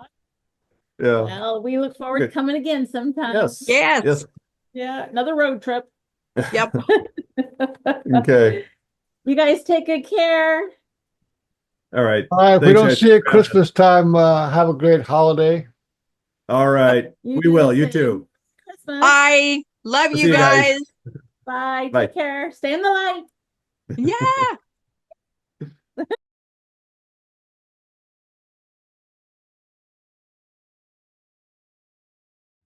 This light code activation video came to me from a group of star people, Sasquatch ancients, and others who are working together to help support the earth and humanity.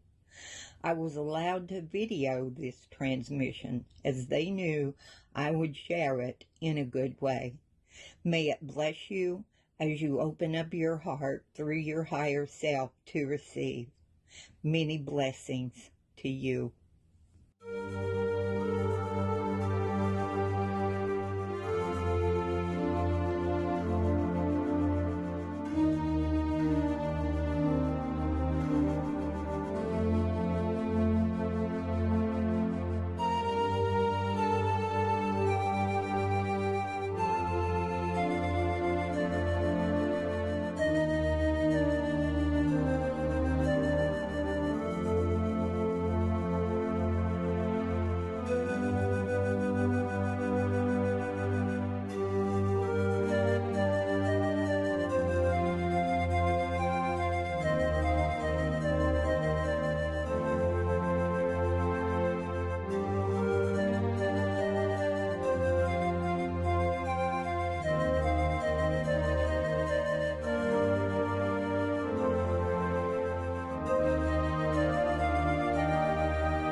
Way ah hey oh way, way ah hey oh hello, Elohim way, way hey yo, way, way ah hey oh way ah hey oh hello. Elohim away, away, yo.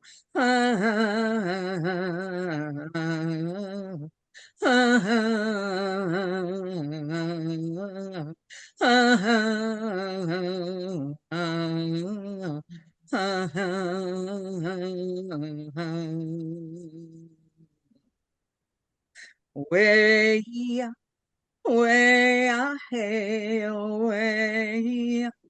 Way hey way lo Elohim way way hey yo